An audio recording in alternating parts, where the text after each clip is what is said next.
Friends, welcome to my YouTube channel cooking with Jyoti. आज की भाग-दौड़ भरी ज़िंदगी में हम बहुत ज़्यादा बिज़ी हो गए हैं। हम अपनी हेल्थ का, अपनी फैमिली की हेल्थ का चाह कर भी उतना ध्यान नहीं रख सकते हैं। तो इसलिए मैं आज आपके साथ में बहुत ही हेल्दी सी, बहुत ईज़ी सी और बहुत शानदार रेसिपी लेकर आई हूँ। ऐसा प्रीमिक्स लेकर आई हूँ जो आपकी डेली लाइफ के लिए बहुत हेल्प करेगा और गारंटी देती हूँ ऐसा प्रीमिक्स आपको मार्केट में नहीं मिलेगा। तो इसको आज हम बनाएँगे बहुत ईज़ी तरीके से, बहुत ही आसान तरीके से और घर में रखे हुए बेसिक सामान से, जिसको आप बना लेंगे और कभी भी लंच में, डिनर में, ब्रेकफ़ास्ट में, बच्चों के टिफ़िन में आप इसको दे सकते हैं और इससे 1 नहीं, 2 नहीं, बहुत सारे टाइप के नाश्ते आप बना सकते हैं। तो चलिए इस ईज़ी से प्रीमिक्स को हम बनाते हैं। मैंने इसके लिए ले लिया है एक बाउल में हम लेंगे राजमा। जी हाँ, राजमा आप डार्क वाला, लाइट वाला कोई सा भी राजमा आप ले सकते हो। तो ये ले लिया मैंने राजमा। साथ ही में अब इसके साथ लूँगी एक बाउल। आप अपने घर से कोई भी बर्तन सेट कर सकते हैं, कप, बाउल, कटोरी, ग्लास, कुछ भी, है ना। तो आप अपने हिसाब से सेट कर लें। तो ये ले लिया मैंने, जो पीले वाले मटर आते हैं जिसको हम चाट में यूज करते हैं, तो वही वाले मटर मैंने ले लिए हैं। तो ये ले लिया मैंने मटर।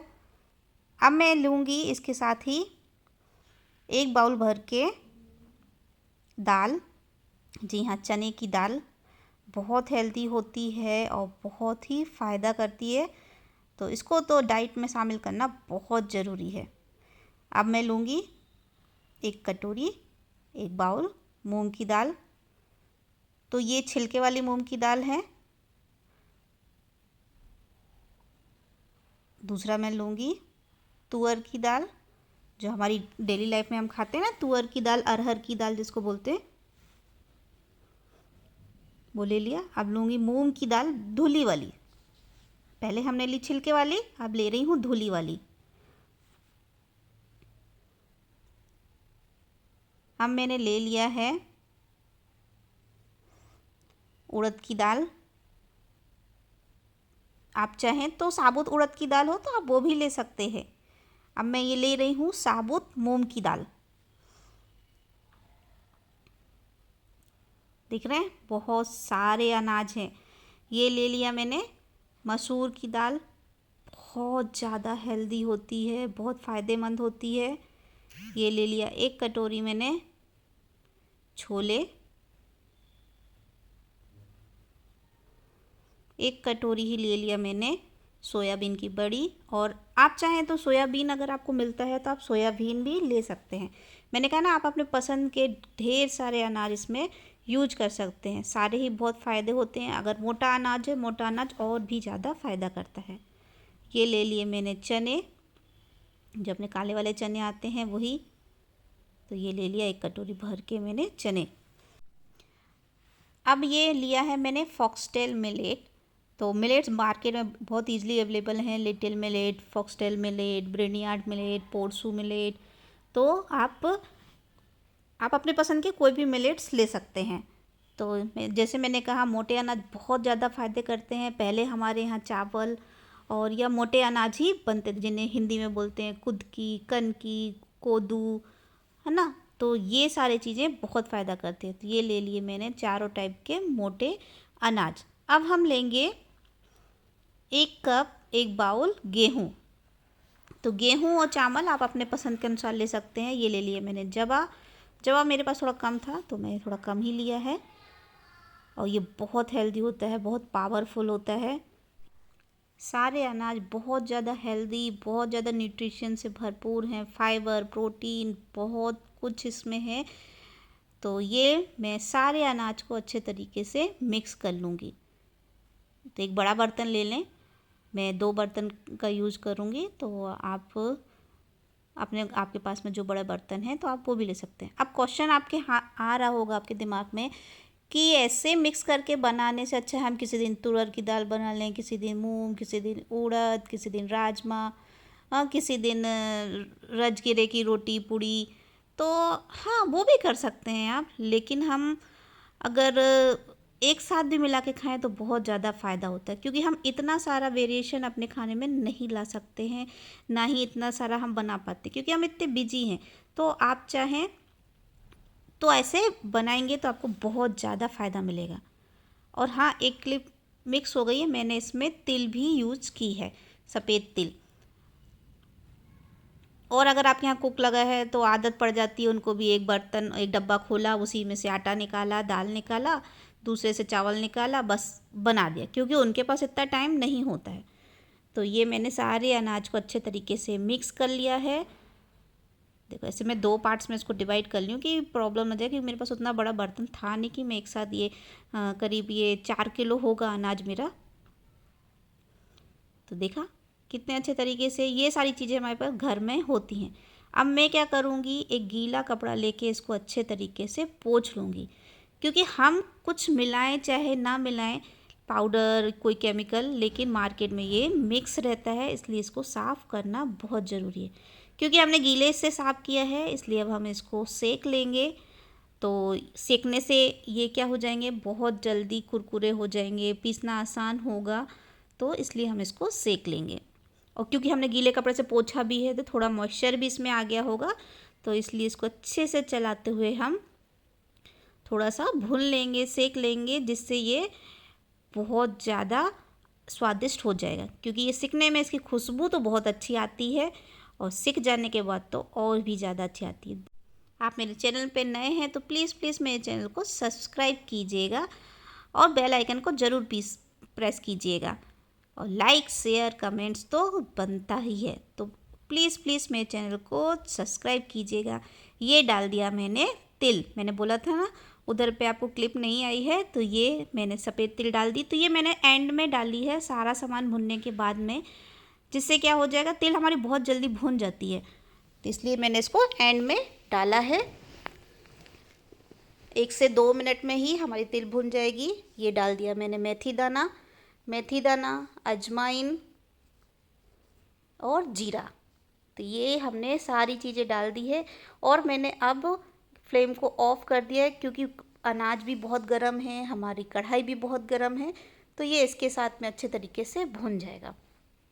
और अजवाइन और जीरा डलने के बाद में आहा, कितनी अच्छी खुशबू पूरे किचन में आ रही है, पूरे घर में आ रहे। बच्चे बार बार आके पूछ रहे आज आप क्या बना रहे हो करके। तो ये मैंने डाल दिया है इसमें थोड़ी सी और मेथी, मुझे थोड़ी कम लग रही थी तो थोड़ी सी मेथी मैंने और डाल दी इसमें। डाइजेशन के लिए अजवाइन मेथी बहुत हेल्प करती है। तो ये सारा अनाज अच्छे से सीख चुका है, तो मैं इनको निकाल लूँगी। और अब क्या करना है, अब इनको अच्छे तरीके से ठंडा करना है। जी हाँ, ठंडा करना है।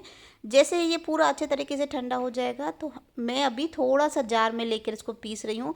पूरा अनाज मैं नहीं पीसूँगी, मैं चक्की पे पीसने के लिए दूँगी। तो अगर आप पीस सकते हैं तो आप पीसिए, ये आपके ऊपर है, नहीं तो आपके आसपास जहाँ पे भी चक्की हो तो आप वहाँ से पिसवा सकते हैं। ये देखिए ये पिस गया है। तो पहले मैंने पल्स मोड पे थोड़ा थोड़ा करके पीसा, फिर उसके बाद में इसका फाइन पाउडर बनाने की कोशिश की, और इसको छान लिया। छानना बहुत ज़रूरी है, नहीं तो क्या होगा, इसमें कहीं ना कहीं थोड़े से दाने रह जाते हैं। फिर आप इसका कुछ भी नाश्ता बनेंगे तो आपको प्रॉब्लम जाएगी। और इस तरीके से एयर टाइट कंटेनर में आप इसको भर कर रख सकते। अब मैं आपको बता रही हूँ कि कैसे आपको बनाना है नाश्ता। आप बहुत सारी चीज़ें बना सकते हैं, जैसे मैंने इसमें थोड़ा सा मिक्सर ले लिया, साथ ही लिया नमक, अजवाइन, काला नमक और प्याज, बारीक कटी हुई प्याज, थोड़ा सा धनिया, और हल्का सा गुनगुने पानी से मैं इसको गूँथ लूँगी। तो ये मैं बना रही हूँ प्याज की रोटी, कोकी रोटी भी इसको बोलते हैं। तो इसका आटा मैंने लगा लिया है, और इसको मैं 2 पार्ट्स में डिवाइड कर लूँगी। देखो कितने आराम से आटा लग गया, कोई दिक्कत नहीं गई। हल्का सा गुनगुना पानी अगर आप यूज़ करेंगे तो ये और भी अच्छा बनता है। और ये देखिए मैंने इसकी रोटी बना ली, कितने अच्छे से बन गई रोटी। और इसको हल्का हल्का सा बीच बीच से प्रेस कर लूँगी, जिससे क्या हो जाएगी, अंदर सिकने में भी कोई दिक्कत नहीं जाएगी। ये डाल दिया मैंने तवे पे, और इसको हम अल्टाते पलटाते अच्छे तरीके से सेक लेंगे। और हाँ, घी लगाना बिल्कुल मत भूलिएगा। और अगर आप इस नाश्ते को खा रहे हैं तो गर्मा गर्म ही खाइएगा, बहुत स्वादिष्ट लगता है। तो देखा आपने कितने आराम से ये बन चुका है, और बहुत ही हेल्दी है। इतने सारे फाइबर और इतना सारा पौष्टिक अनाज आपको एक साथ कहीं पे भी नहीं मिलेगा। तो है ना बहुत काम का प्रीमिक्स। और इसका एक नहीं, मैं बहुत सारी चीज़ें बनाने वाली हूँ, तो वीडियो को एंड तक ज़रूर देखिएगा। और पसंद आ रहा है तो प्लीज़ प्लीज़, आप नए हैं मेरे चैनल पे तो सब्सक्राइब ज़रूर कीजिएगा। तो मेरे कहने पे आप इस चीज़ को ज़रूर बनाइए और स्टोर करके रखिए, और अपना और अपने फैमिली की सेहत का ध्यान रखिएगा। इतना न्यूट्रिशन भरा नाश्ता आपको कहीं नहीं मिलेगा। तो इसको हम पलटा देंगे और सिकने देंगे। तो मीडियम फ्लेम पे इसको अच्छे तरीके से सिकने देंगे, घी लगा देंगे। हाँ, अगर आप बच्चे नहीं जाते, जिम जाते हैं, या आजकल बच्चों का रहता है ना, हमें सिर्फ प्रोटीन चाहिए, हमें कार्ब नहीं चाहिए, फैट नहीं चाहिए, तो आप बिना घी तेल के भी इसको खा सकते हैं। बहुत ही टेस्टी लगेगा, बहुत ही हेल्दी लगेगा। और अगर आप घी खाते हैं तो मस्त घी लगा लगा के, देसी गाय का घी आप खाइए। दही, अचार, पूरी पर दही के साथ में, अचार के साथ में, चटनी के साथ में, किसी के साथ भी खाइए, सूखा भी खाएंगे, बहुत ज़बरदस्त लगता है। अब मैं लगा रही हूँ दूसरा आटा। तो सिंपल नमक वगैरह डाल के मैंने ये आटा लगा दिया है। तो बस इसको भी मैं, ये देखिए, गीले कपड़े में, सूती कपड़े में डालकर मैंने हाथ से थपथपा कर इसको बेल लिया, और कपड़े से ही डायरेक्टली हम तवे पे डाल देंगे। तो आप कमेंट्स करके बताइए ये मैंने क्या बनाया है। और इसको भी तेल, घी, बटर आपकी चॉइस है, उसके साथ इसको सेक लीजिए। नहीं लगाना, बिना उसके भी बनाइए। तो इस प्रीमिक्स की ये रोटी पराठा बहुत टेस्टी लगती है। हाँ, अब ये देखिए इसकी रोटियाँ, है ना, बहुत ही शानदार रोटी बनी है, फुली फुली सी, एकदम मुलायम मल्टीग्रेन रोटी। और वो भी एक नहीं, दो नहीं, तीन नहीं, चार नहीं, 20 ग्रेन्स से मिलकर बनी हुई है हमारी ये चपाती। तो ये देखिए हमारी चपाती बहुत ही शानदार चपाती बनकर रेडी हो गई है। ये आपको कमेंट्स करके बताना है। ये हमारा प्याज का पराठा बनकर रेडी हो गया है। देखा आपने, ये प्रीमिक्स बनाना कितना आसान था और ये कितना हेल्दी है। इसको आप स्टोर करके भी रख सकते हैं काफ़ी दिनों पर। अगर आपके बच्चे हॉस्टल में हैं, पीजी में रहते हैं, कहते हैं, और वो खुद से कुकिंग करते हैं, तो आप इसको बना कर दीजिए। बहुत ईजी तरीके से वो एक नहीं, दो नहीं, कई तरीके के वैरायटी के नाश्ते और अपने लिए खाना बना सकते हैं। चलिए मिलते हैं नेक्स्ट वीडियो में। Thank you.